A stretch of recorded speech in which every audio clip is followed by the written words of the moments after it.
E agora eu quero passar ao terceiro e último tópico. Lute pelas suas metas. Eu digo suas, porque Deus distribui isso também de forma individual. Não quer dizer que é sua no sentido de você inventar sozinho, mas aquilo que você discerniu que Deus tem para você. Olha o que Paulo diz em 1 Timóteo, capítulo 1, verso 18. Essa é a demonstração que faço a você, meu filho Timóteo.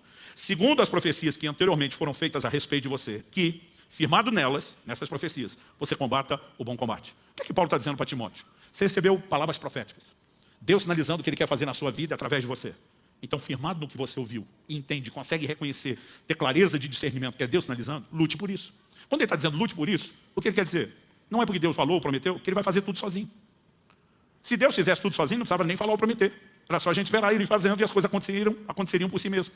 E quando você olha para as Escrituras, você vai perceber que na vida de muitos dos homens e mulheres de Deus, às vezes nós temos promessas que são feitas muito tempo antes. E às vezes tinha dificuldade com isso. Eu dizia, Deus, não dá para prometer mais perto, para a gente não ter aquele problema de ansiedade. Né? Eu não sei você, mas sempre fui desses, tudo tem que ser para ontem, com muita dificuldade de esperar. Às vezes eu dizia, por que o Senhor tem que fazer umas promessas tão distantes? Porque Deus não está apenas te mostrando aonde Ele quer te levar. Ele está te chamando a cooperar com Ele no processo. Então, eu e você precisamos entender que mesmo quando estamos falando de profecias pessoais, seja no âmbito da vida pessoal, ou pessoais no sentido de um ministério de cada um, né, nós precisamos entender que Deus, ao sinalizar antes, está nos chamando a cooperar com Ele. Então, se a gente tem uma direção de que Deus vai nos levar para um lugar específico, a gente tem que se preparar para isso.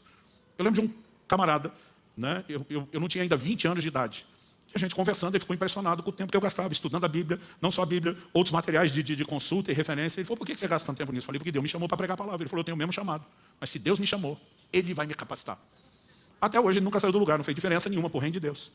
Né? Porque não existe esse negócio, Deus chamou, vai capacitar, vai fazer a parte dele, mas não vai fazer a sua. Então tem coisas que me chamam a atenção e não estão na Bíblia à toa. Por exemplo, José recebe Deus um sonho, literalmente um sonho profético, mas não é algo só que o faria sonhar com o que seria alcançado. Deus deu mesmo um sonho literal, de que ele um dia estaria numa posição de governo, inclusive de autoridade sobre sua família. Ele entende, Deus está me chamando para liderar, para governar. Aí você olha a trajetória de José. Tem que lidar com adversidades, porque todo mundo que é chamado por Deus vai ter que lidar com adversidades. Seus irmãos o vendem como escravo para o Egito. Quando chega na casa de Potifar, a Bíblia diz que José se tornou o chefe dos escravos. É preso injustamente, na prisão se torna chefe dos presos. Porque onde ele está passando? Ele olha para cada circunstância, mesmo que as mais difíceis, dizendo, isso é uma oportunidade para eu me preparar para o lugar do meu chamado. Um dia eu vou liderar, vou começar liderando escravo. Né? Vamos liderar preso. Por onde passar? Vamos exercitar aquilo que Deus nos chamou para fazer. Porque ninguém fica bom em coisa nenhuma sem treino, gente. E tem pessoas que às vezes não entendem que o chamado de Deus, ele envolve talvez mais tempo na preparação do que só na execução. Aos 40 anos de idade, Moisés entende e discerne que Deus o chamou para libertar Israel. Tenta fazer do seu jeito, antes da hora, não funcionou nada. 40 anos depois, aos 80, Deus aparece para ele na sarça e diz, bora libertar o povo? A hora que Moisés já não está mais empolgado. Né? Na hora que ele está meio que dizendo, agora o sonho morreu, agora eu não quero mais. E a gente percebe que durante todo aquele tempo, Deus precisava fazer muita coisa no próprio Moisés, o próprio José. Chega no Egito, ele está implorando para o copeiro, a quem está interpretando o sonho, você vai estar diante do faraó, homem de influência, intercede por mim, me tira daqui. Né? Agora, se saísse naquele momento machucado do jeito que estava, e encontrar seus irmãos numa posição de autoridade, você acha que José ia servi-los? José ia se vingar. Então, eu e você precisamos entender que há um trabalho de Deus. E esse trabalho envolve não só a construção de algumas coisas importantes, mas a desconstrução de outras. E nós temos que cooperar com Deus no processo. Então, lutar por essas promessas envolve muita coisa. É crer com Deus, é orar por isso. Né? É não perder o foco ao longo do processo, mas também procurar de todas as formas se preparar para isso. Então, lute por aquilo que Deus estabeleceu como alvo, como meta para você. Último domingo que eu preguei, antes da série que foi trazida aqui dos sonhos, que eu falei de correr para o alvo, meu texto principal foi 1 Coríntios 9, de 24 a 27, que eu vou ler aqui. Paulo diz, vocês não sabem que os que correm no estádio, todos na verdade correm, mas um só leva o prêmio. Corram de tal maneira que ganhem o prêmio. E diz, todo atleta em tudo se domina. Aqueles para alcançar uma coroa corruptível, nós porém incorruptível. Agora o que ele diz, assim corro também eu, não sem meta. A gente persegue meta, a gente persegue alvo. Mas ele diz, assim luto, não como desferindo golpes no ar, mas esmurro meu corpo e eu reduzo a escravidão, para que, tendo pregado a outros, não venha eu mesmo a ser desqualificado. Quando Paulo diz, no estádio todo mundo corre, um só leva o prêmio, está dizendo que estão competindo entre eles. Mas quando ele fala da gente nessa competição, nós não estamos competindo uns com os outros, porque nós queremos que todo mundo cruze a linha de chegada. E aí Paulo muda a analogia da corrida para a luta.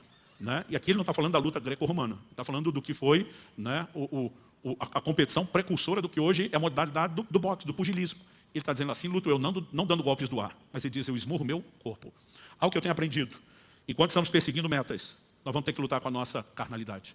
Porque parte da distração que o diabo vai tentar trazer não são só adversidades, mas atalhos, desvios, a tentativa de nos fazer corromper e ceder ao pecado. Então você percebe que isso aconteceu com José. Enquanto ele está lá, começando a se preparar, né? Ainda na fase número 1 lá no Egito, como escravo, e agora é chefe dos escravos. A mulher de Potifar começa a estar em cima dele todo dia. Ele não diz para ela, dona, a senhora não é meu tipo. Ele diz para ela, como cometeria eu tamanha maldade contra Deus?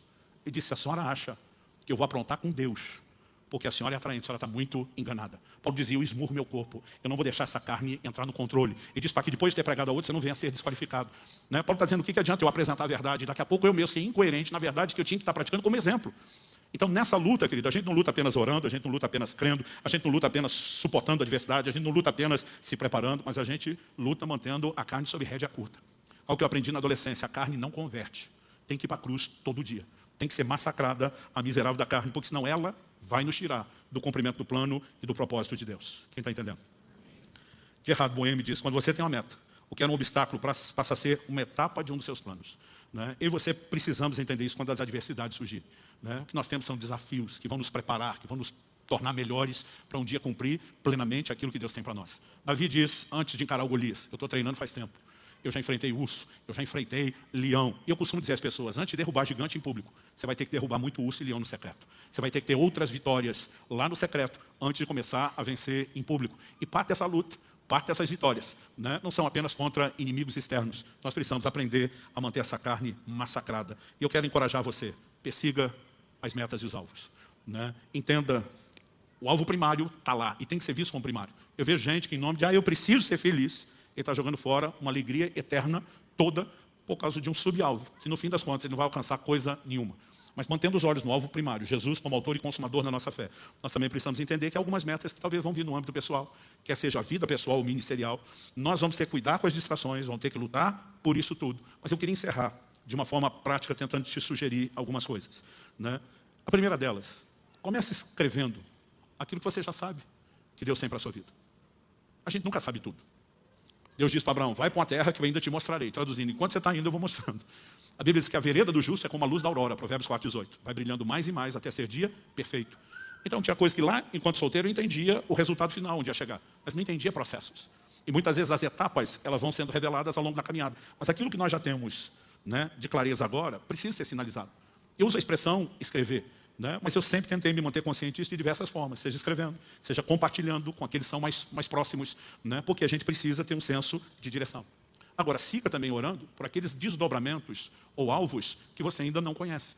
Né? O tempo todo, Senhor, que seja feita não a minha, mas seja feita a sua vontade, que haja a revelação. Senhor, eu estou aqui mirando, né, a Ásia, como Paulo, daqui a pouco o Espírito de Jesus vai dizer, né? Não. E esse não significa que é um não eterno, você nunca vai para a Ásia. Paulo acabou indo no futuro, mas no mínimo não é agora, não é a hora. Né? Agora, manter os alvos visíveis, né? Visíveis seja na clareza de pensamento, de mente, ou às vezes diante dos seus olhos mesmo. A Bíblia nos mostra Jacó riscando umas varas. Aquilo era muito mais para a fé dele, né, do que necessariamente algo que iria alterar a composição fisiológica do rebanho que estava procriando. Ele fez um acordo com Labão e estava aplicando fé naquilo que Deus iria fazer. E nós precisamos, né, também desenvolver a resiliência. Seja persistente, seja perseverante, como Caleb. Não importa o tempo que passou. Eu vou continuar crendo, eu vou continuar esperando, eu vou continuar disposto a lutar, a perseguir.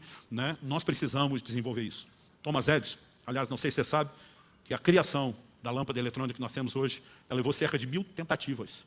Houve muito erro, muito, né? Mas em vez de haver frustração, você tinha uma pessoa resiliente. Thomas Edison disse, nossa maior fraqueza está em desistir. O caminho mais certo de vencer é tentar mais uma vez. Né? Então, quando eu chamo a perseverança de teimosia, eu acho que cabe bem aqui. Se Deus sinalizou, eu vou perseguir teimosamente, obstinadamente, até alcançar aquilo que Deus tem. Nesse início de ano, minha oração é que suas resoluções de ano novo sejam mais do que aqueles 2 tópicos que todo ano encabeça a lista de todo mundo. Emagrecer e sair do vermelho. Que Deus te ajude em relação a isso também. Mas que a gente possa estar perseguindo alvos claros, que dizem respeito não só ao grande alvo da vida cristã, e a gente não se distrai com ele, mas aquilo que Deus tem chamado cada um de nós a fazer. Né? A minha oração é que você, a semelhança de Paulo, imitando Paulo como quem imita Jesus. A Bíblia fala que no momento que Jesus saindo a Jerusalém passa por Samaria, a Bíblia diz, perceberam pela resolução do seu semblante que ele ia para Jerusalém. Eu fico me perguntando, como alguém pode perceber na linguagem corporal para onde alguém está indo? Tem que ser a encarnação de muita determinação. Né? Agora, de alguma forma, que eu e você possamos, né, abraçar isso e ser não só imitadores de Paulo, como perseguidor de alvo, mas Paulo era um imitador de Jesus e dizer, me imitem como imito Cristo. Que eu e você também possamos ser perseguidores de alvos, para não correr o risco de chegar a lugar nenhum, ou de acreditar que onde chegar, tá bom. Que nós possamos confiar em Deus, mas também cooperar com Deus, para viver o melhor que Ele tem. Em nome de Jesus. Amém? Você recebe essa palavra? Feche seus olhos por um instante. Pai, eu oro por cada um.